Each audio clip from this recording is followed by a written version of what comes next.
Chers amis, chers internautes, bonjour. Je suis toujours ravi de vous retrouver sur ce plateau pour aborder notre thème. Je voudrais vous présenter deux amis pasteurs.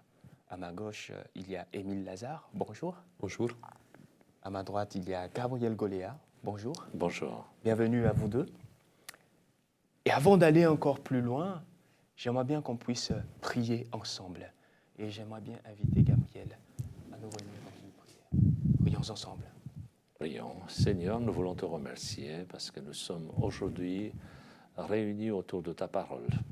Demandons pour nous, demandons également pour ceux qui nous regardent et nous écoutent, afin que nous puissions véritablement étudier cette parole avec joie, avec la possibilité de comprendre, de saisir les nuances, et que tu sois toujours au centre de notre vie, de notre pensée, de nos actes, au nom de Jésus. Amen. Amen. À la lecture du premier chapitre et le deuxième chapitre du livre de Job, nous constatons que Job a perdu tout. Il a tout perdu.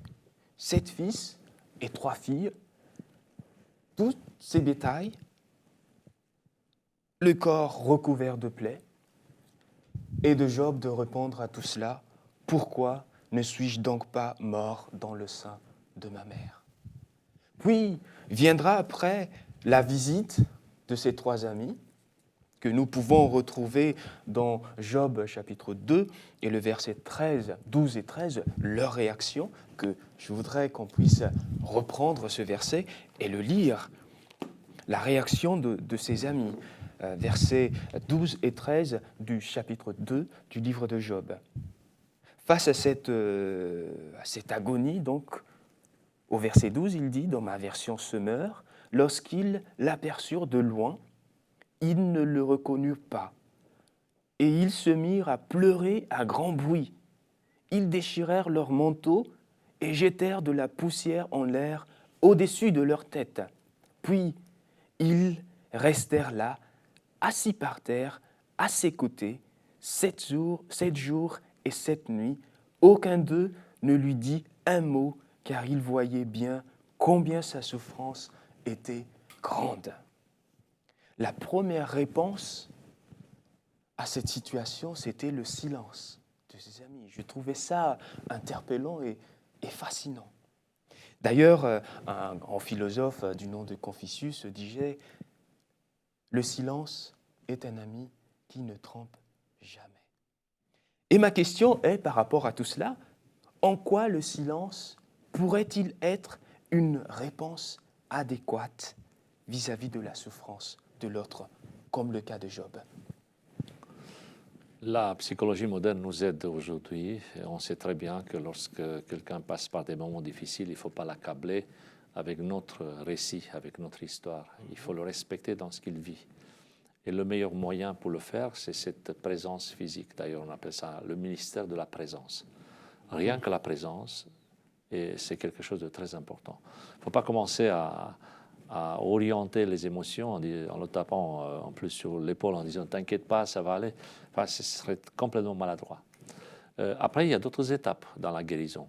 S'arrêter juste au silence, à la pause, à faire taire tout et disparaître, ce n'est pas la seule étape. Il y a d'autres qui vont suivre dans cette guérison, effectivement. Sur ce point, les amis de Job sont vraiment dans une thérapie exemplaire. Dans un premier temps. Sur ce point, oui, sur cette étape. Effectivement. Émile, tu voulais rebondir sur ça? Il y a plus que la silence ici. Il pleure avec lui quand il le voit. Donc il manifeste une compassion extraordinaire. Il lui montre la compassion. Et bon, je crois que s'il restait à ça, pour Job, c'était un baume pour ses plaies, pour ses douleurs.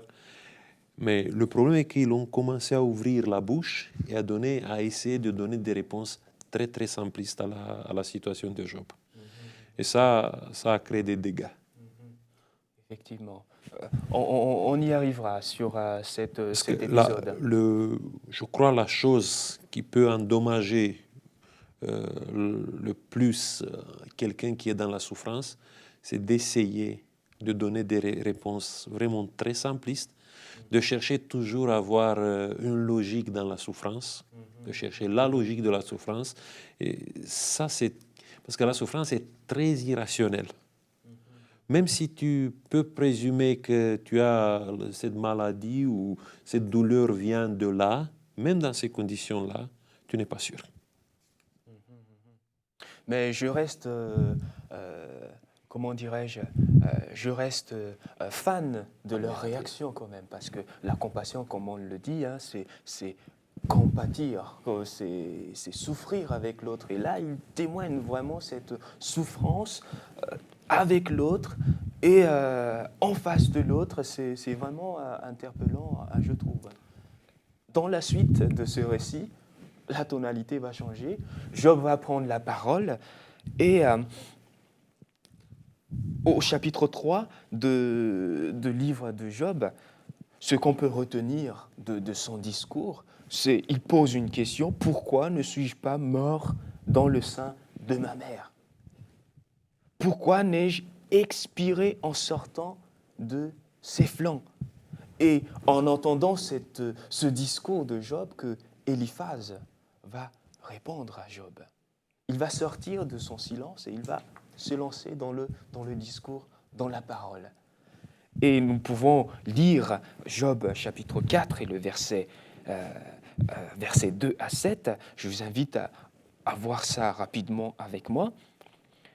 Je lis: peut-on risquer un mot? Tu es si abattu, mais qui peut garder le silence? Tu as instruit beaucoup de gens et tu as fortifié ceux qui baissaient les bras. Tes propos relevaient celui qui trébuchait et tu raffermissais ceux dont les genoux fléchissaient. Maintenant qu'il s'agit de toi, tu es découragé. Maintenant que cela te touche, te voilà tout désemparé. Ta foi en Dieu n'est-elle pas la source de ton assurance et ton intégrité n'est-elle pas ton espérance? Cherche donc dans ta mémoire quel est donc l'innocent qui jamais a péri, où sont les hommes droits qui ont été détruits? Alors ma question est: que peut-on retenir de l'intervention d'Éliphaz dans cet échange? Que veut-il réellement dire à Job lorsqu'il dit: quel est donc l'innocent qui jamais a péri? Ou encore sa question: où sont les hommes droits qui ont été détruits? Ou encore lorsqu'il dit: tu fortifies les autres, mais quand il s'agit de toi, tu es découragé. Comment peut-on saisir? Oui, on ne va pas trop l'accabler parce qu'on aurait fait pire. Juste une petite précision avant. Pourquoi les gens réagissent de cette façon-là? Ils se sentent presque obligés de prendre la parole. Surtout que là, on est au bout. Enfin, 7 jours, ils sont dans la compassion, ils ont pleuré, ils ont vécu ça vraiment de l'intérieur. Job prend la parole en quelque sorte pour exprimer ses questions, ces paradoxes qu'il vit, ce paradoxe qu'il connaît. Et puis les autres se sont obligés de prendre la parole. Enfin, il faut toujours une explication logique, une explication rationnelle. C'est-à-dire qu'on a besoin de sens. Pourquoi on part de là pour arriver à là, alors que lui, il est parti de là pour arriver dans l'autre sens? On a besoin d'expliquer, et tout le temps on explique. Surtout quand il faut expliquer pour les autres, on explique très bien. Et là, Éliphaz incarne cette nécessité de vouloir expliquer, mettre des mots, mettre une signification, et il le fait à sa manière. On sent dès le départ, ça c'est un premier point, et deuxième point toujours pour lui, et ce qu'on le ressent très bien aussi, c'est qu'on raisonne avec la souffrance de l'autre, et ça nous fait du mal à nous. Donc pour l'éviter, pour ne pas en souffrir autant, on commence à mettre, disons, des standards, un idéal qui nous semble disparaître. Comment toi qui étais un brave homme avant, maintenant tu te trouves ici? C'est pas possible. Enfin, c'est lui qui a un problème de foi. C'est pas, Job, il a exprimé ce qu'il vivait, mais les autres se sentent menacés. Leur foi, leur système de pensée, tout ce qu'ils avaient construit, même toi, c'est pas possible. Enfin, il est impossible que tu sois là. Donc il commence à trouver des explications. Bon, on ne va pas les accabler, ni Eliphaz ni les autres, mais il trouve des explications. Cela étant dit, je m'arrête sur ce point, tout ce qu'ils disent, Eliphaz et ses amis, sortis du contexte, c'est pas faux. Enfin, c'est pas mauvais non plus. Hein. C'est très intéressant. Ce sont des phrases sur Dieu, sur la puissance, sur la grandeur de Dieu, sur la foi, sur l'expérience passée que Job avait eue avec Dieu. Et c'était vrai. Donc, des petites pièces qui, analysées séparément, ce sont des petits morceaux très, très jolis, mais qui, dans l'ensemble, ça fait une bombe atomique. C'est-à-dire que ça tue au lieu de construire. Voilà un petit peu l'entrée de ce sujet par rapport à Eliphaz. Donc on peut dire que Eliphaz était vraiment complètement à côté. On verra qu'il est complètement à côté. Il n'est pas dans sa démarche. On peut supposer que c'est quelqu'un de bien, qui veut le bien très motivé, dans tout ça. Pourquoi? D'abord, il vient en disant, voilà, tu souffres. Il y a peut-être deux raisons pourquoi tu souffres. D'abord, dans ta vie, il y a quelque chose qui n'a pas été bon. Peut-être tu l'as caché. Il y a des choses que tu as fait. Et la deuxième chose, c'est que devant Dieu, tu peux pas savoir comment Dieu t'a jugé. Parce que Dieu est si grand. Bon, il y a ce rêve de nuit qu'ils disent qu'il a eu. Et, bon, qui peut être juste devant Dieu? Donc tu peux pas dire que tu es juste devant Dieu. Quand Dieu a choisi de voir, de peser un peu ta vie, il a vu qu'il y a des choses qui manquent. Et c'est pour ça que tu es châtié maintenant. Mais dans le chapitre 5, ils disent, si tu reconnais toutes ces choses-là, Dieu viendra avec la solution. Et voilà le texte qu'il dit. Ça, c'est peut-être un des solutions les plus merveilleuses qui existent dans la Bible. Heureux l'homme que Dieu châtie. Ne méprise pas la correction de Toute-Puissante. Il fait la plaie, il la bande, il blesse et sa main guérit. 6 fois il te délivrera de l'angoisse et 7 fois le mal ne t'atteindra pas. Bon, ce sont des mots d'encouragement très forts à la fin. Mais ils disent, bon, pour arriver ici, il faut que tu passes par la caisse de la reconnaissance de ce que tu as fait mal ou de dire, voilà, je suis quelqu'un d'injuste, même si je ne comprends pas pourquoi, mais je suis injuste. Pour faire un parallèle avec notre vie, c'est tout le dilemme que nous avons parfois dans nos relations humaines, c'est qu'on sort des belles phrases, des textes, des arguments qui sont vraiment bien construits, qui sont justes, mais le contexte dans lequel nous le plaçons, c'est quelque chose qui va faire plus de mal que du bien. Eliphaz est dans cette perspective. Tout ce qu'il dit, c'est des bonnes solutions, une bonne analyse. Il a bien compris, il a un bon système de pensée. Sauf que là, il est à côté, parce qu'il ne voyait pas autre chose, à savoir la vraie situation. Et finalement, quand c'est Dieu qui prend la parole, il va apporter des réponses pour tous, y compris pour Eliphaz. Ce n'est pas juste pour Job. Hein. Donc il va vraiment répondre à ces interrogations, parce que lui aussi se pose des questions, il essaie d'identifier qu'est-ce qui se passe.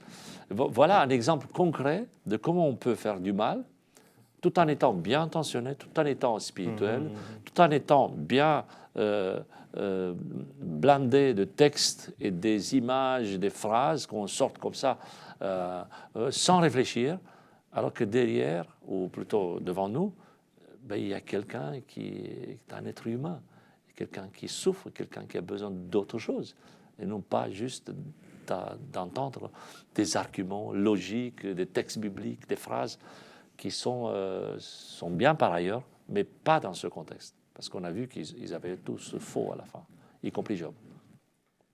Effectivement. C'est pour ça qu'il faut faire bien attention de donner des explications et de chercher une logique dans la souffrance produite par le mal. Bon, j'ai vu sur les sites, sur l'espace de socialisation, sur le Facebook, après la catastrophe que la France a subie avec les attentats terroristes, il y a pas mal de gens qui interprétaient ça, qui disaient, voilà, Dieu a puni la France. pour ses péchés. Les péchés qui ont eu lieu il y a 200 ans, maintenant Dieu a puni la France. Et il y a des gens qui ont cette logique. Ils disent, voilà, tu souffres maintenant parce que peut-être tu as négligé les lois sanitaires, tu as fait ça, tu as fait ça. Donc il faut que tu cherches une explication. Et après, tu peux te repentir. Mais si tu n'as pas cette explication, tu peux pas accéder à la délivrance de Dieu. Moi, je crois qu'il faut, dans des situations comme ça, il faut choisir de n'avoir pas une explication et dans le même temps de faire le choix d'avoir la confiance en Dieu. Sur cet aspect, effectivement, c'est le verset 9 du premier chapitre qui est la clé du livre. Ça a été déjà sûrement étudié auparavant.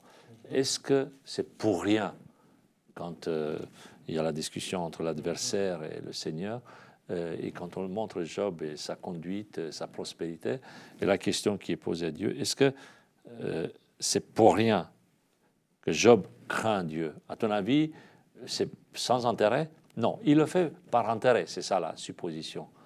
Et tout le livre va démontrer que Job aime Dieu pour rien. Pas d'intérêt, pas de contrepartie. Et la réponse du livre, c'est oui. Il est possible d'aimer Dieu sans avoir une contrepartie. On peut souffrir, on peut mourir, mais on est avec Dieu, on ne le fait pas pour une récompense. Toujours dans cet ordre d'idées, j'aurais une autre question à vous poser, qui est la suivante. Si vous étiez à la place de Job, quelle parole ou quelle attitude vous aurez aimé que les autres vous témoignent? Et la deuxième est la suivante. Et si vous étiez à la place d'Éliphaz, qu'est-ce que vous auriez dit à votre ami Job? Bon, c'est très facile à écrire l'histoire après. On peut supposer, on peut se mettre à la place d'eux. Bon, on peut faire cet exercice sans problème. Mais je pense que Job avait besoin d'entendre autre chose, non pas des explications, des doctrines, des belles phrases, des arguments qui sont, je le répète, solides, qui sont vraiment structurés. Il avait besoin d'entendre un ami, quelqu'un qui dise quelque chose du genre écoute, je ne peux pas t'aider plus, mais tu peux compter sur ma prière, sur moi. Voilà, je reste avec toi. Si tu as besoin de moi, on va prier ensemble. Si tu as besoin, je peux t'aider. Enfin, des choses pratiques, concrètes, non pas juste des arguments, de la logique. À la limite, effectivement, le silence est mieux. Mais quand on prend la parole, il faut dire notre soutien sans que ce soit en décalage. Parce que si on dit sois fort, vous dites à quelqu'un qui est sur le point de mourir, dis-lui sois fort. C'est exactement le contraire.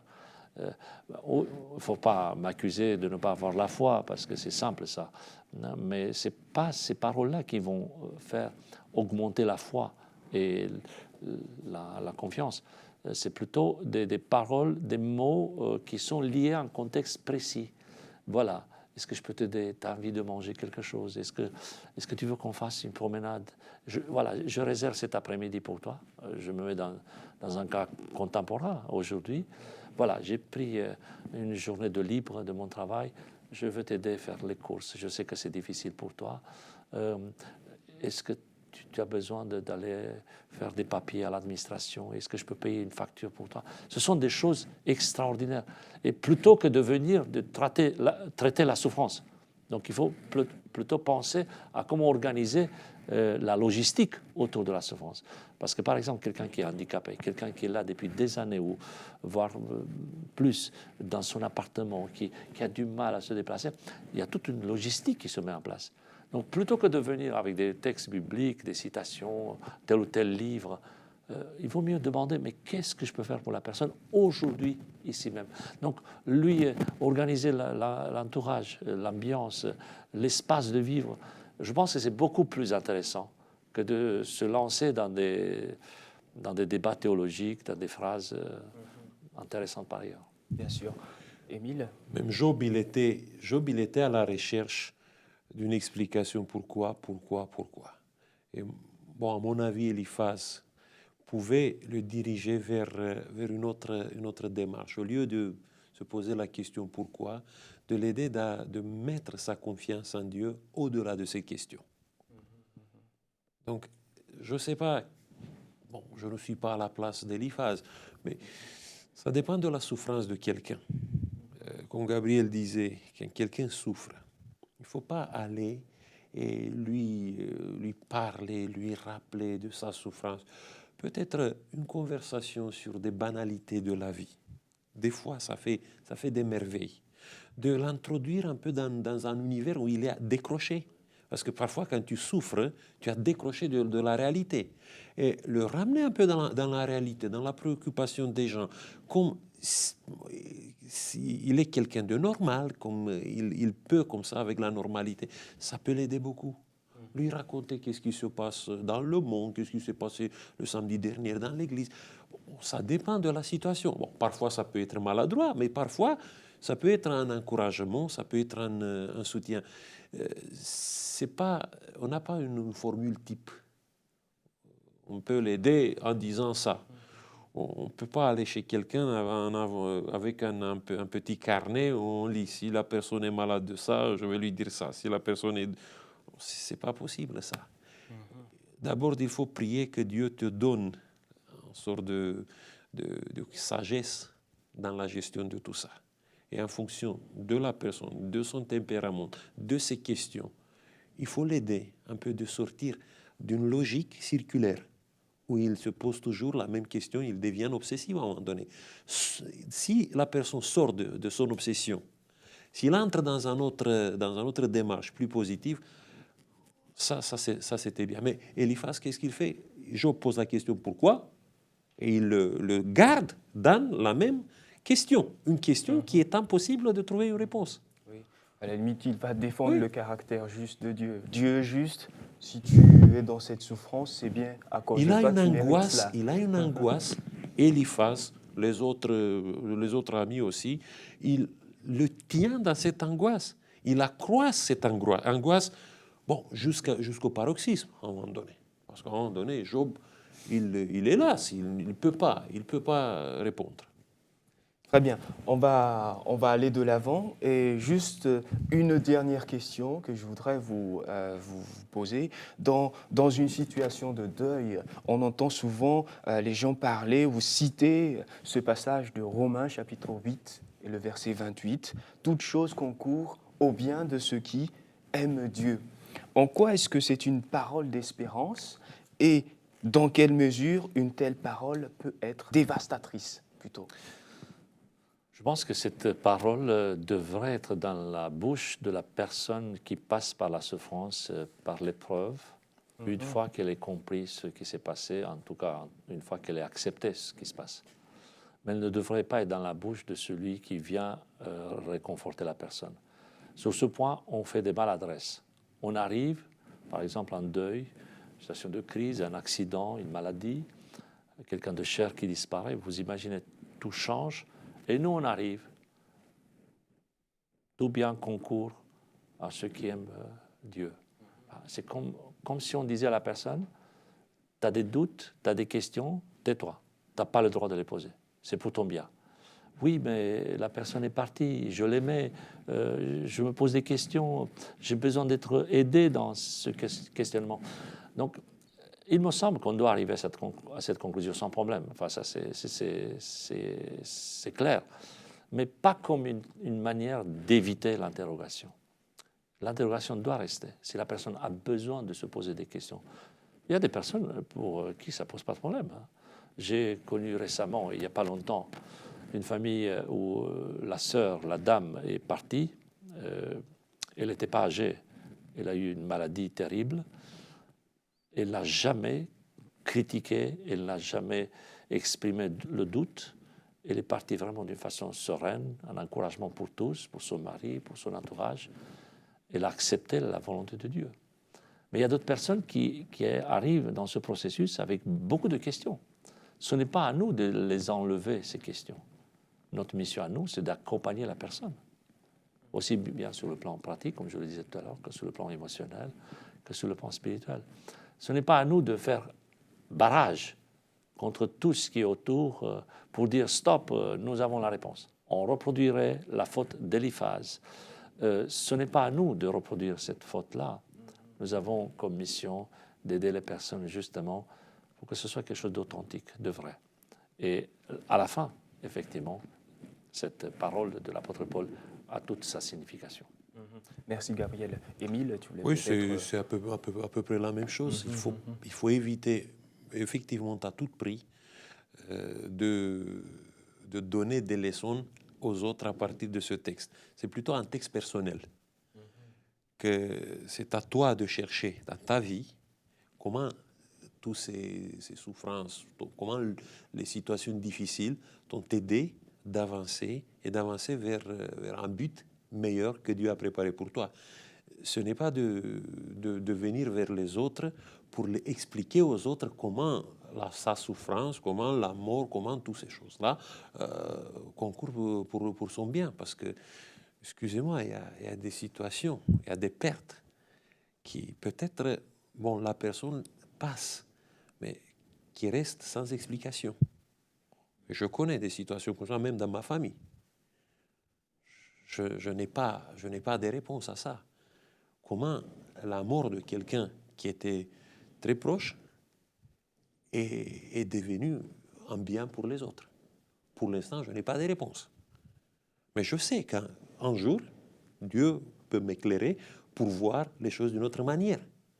Ça, c'est sûr, parce que le texte est... Mais ce n'est pas pour expliquer à toi ou à Gabriel, voilà, le mal est venu dans ta vie pour ton bien comme ça, comme ça. Parce qu'il y a parfois des situations, vous savez, il y a parfois des situations où une souffrance que tu as, tu vas voir peut-être les conséquences, les bonnes conséquences, peut-être seulement au moment où Jésus viendra. Pas avant. Et les interrogations seront toujours là, mais il ne faut pas laisser ces interrogations détruire une confiance que quelqu'un a en Dieu. C'est ça la vérité de la Bible, c'est que nous pouvons avancer et croître dans la confiance en Dieu en gardant quand même nos interrogations. Merci. Un dernier mot, effectivement, pour bien souligner que les choses soient claires, nous sommes amenés à exprimer toujours la confiance en Dieu. Il est clair, par notre présence, par nos mots, par nos regards, mais jamais d'une façon maladroite. C'est-à-dire imposer des clichés, aller avec des slogans, comme si on voulait s'en débarrasser. Ça serait reproduire les mêmes erreurs. Nous sommes appelés à affirmer la souveraineté de Dieu, sa gouvernance dans notre vie, mais nous sommes aussi appelés à le faire avec tact, avec patience, avec compassion, et non pas juste pour mettre des étiquettes sur des situations. Merci Gabriel et Émile. Nous sommes arrivés à la fin de cette étude. Je vous remercie de nous avoir suivis. Je vous remercie aussi Émile et Gabriel de nous avoir enrichis durant cet échange. Gardons confiance en l'Éternel, car lui seul sait le moment et le temps. Que notre foi soit grande et notre espérance aussi. Au revoir.